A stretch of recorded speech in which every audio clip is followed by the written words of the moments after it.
Edgar Allan Poe, a man of distinct talents and who inspired most of the horror writers of his time, he was a man whose work was shaped by his short and tragic life. And today on sphamedia channel, I thought I would let you in on the life, the death and the work of one of the most significant writers of all time. Edgar's dark view of the world would be inspired at a very young age. First when his father left him and his mother alone, and later when his mother died of tuberculosis aged 24. Even though his time was short with her, his literary work would be shaped by his vision of what his mother could have been in his life. After her death, he and his siblings were taken in by the Allan family, of which his middle name can be accredited to. He was presented with the very best of schooling available at the time, as Mr. Allan was a wealthy merchant whose success was earned through hard work and tribulation. His youth was often strained, as he was a promising poet and academic, and his stepfather was laborious and hard-working, but Mrs. Allan was a very affectionate woman, and he grew to be a very confident and intelligent young scholar. In his teenage years, he was an active young man, renowned for his physical ability. He even experienced love for the first time when he met his friend's mother, but in a form of luck only Poe would understand. The woman died of brain cancer when he was 15. Then soon after, his foster mother, Mrs. Allan, died of tuberculosis. But before Mrs. Allan had died, Mr. Allan started to have open affairs with many women. Poe was outraged and believed that women should be treated with respect, so Mr. Allan sent him away to university to be rid of him once and for all. Poe absolutely thrived socially in this academic environment. He would draw all over his dorms and draw crowds by reading his poetry. Some students even debated whether he was going to be a great artist or a great writer. But a great mind like Poe's needed a great environment to thrive. And after years of arguing with his foster father, Mr. Allan was all too willing to abandon his son, leaving him with no more than his tuition and a one-way coach. This left Poe with no money for food, resources, or even wood for the fire. He resorted to gambling, and gambling was not one of his many talents. By the time he'd given up, he was in over $2,000 debt, which when calculated for inflation, this figure is now closer to $28,600. With no other choice and debtors at the door, Edgar dropped out of university and joined the army. Poe even excelled in the army, reaching the highest available rank for an enlisted soldier before the age of 20. But he was a poet,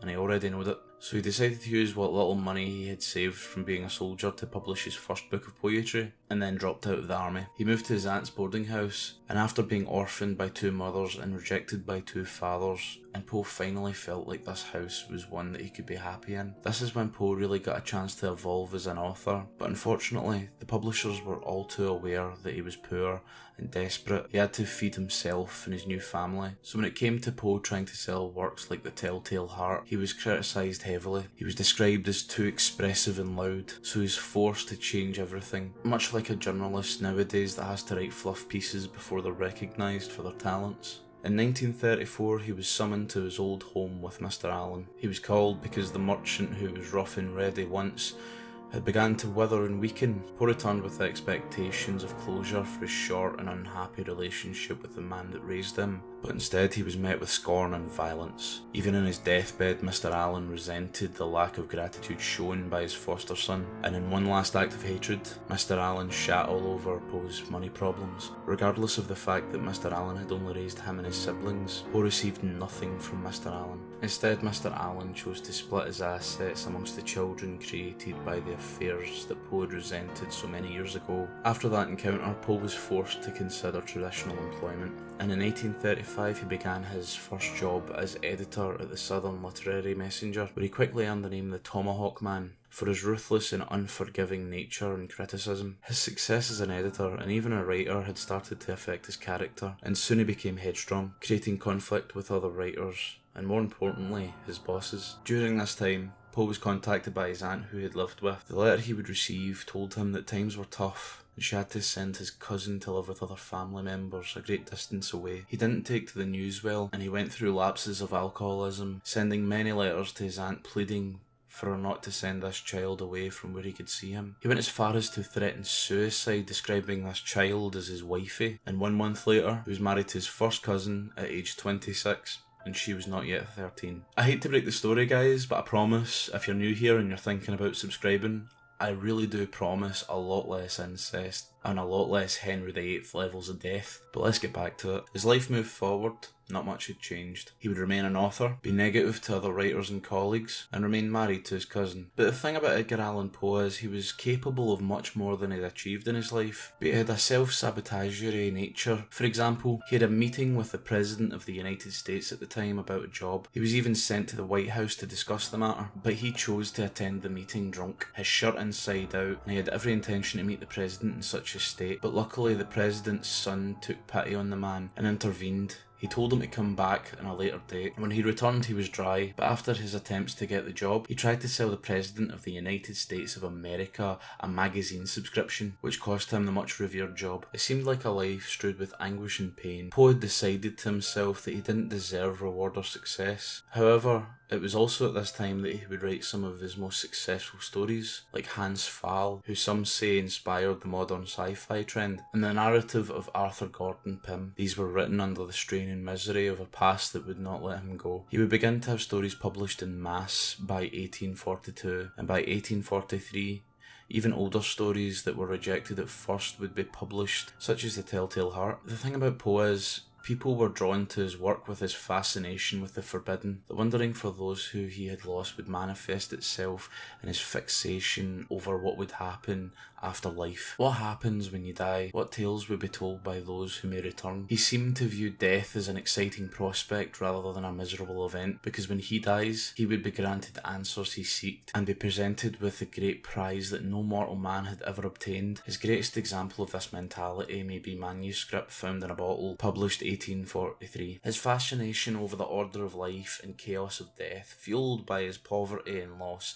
led him to write the detective story, not in an attempt to explain the concept, but perhaps in an attempt to hold on to his logic and reason, to beat back the madness that was the fascination that ruled his life. The story revolved around a French detective. He had been tasked with uncovering the mysteries of a series of slasher murders. This was the order, but in the end the murders themselves were conducted by an orangutan with a barber's razor, and that was his chaos, in a very literal battle. In other stories, order and chaos would be paired with one another as if they couldn't exist apart, like in The Telltale Heart, where a narrator chooses to exclaim his sanity, and as his point of proof, calmly reclaims his tale of how he murdered an older man, perhaps in a reflection of how Poe viewed Mr. Allen. The most personally significant story that Poe would ever publish would be The Masque of the Red Death, a story of pestilence and death on a scale that rivaled his own experiences. This story could be directly attributed to his experiences with tuberculosis, or as he would know it, consumption. The disease had killed almost everybody that he'd known and loved. In the story he is quoted as saying, "Blood was its mark and its seal," and this is how he would actually recognise the early signs of tuberculosis, as the disease's early symptoms were coughing of blood. During his success and being fully recognised around the world, he would often recede back to his home to spend time with his wife. She would bring flowers from the garden and celebrate the man that her husband had become, and he would love her, often asking her to sing, as he found joy and relief in her voice. But one day,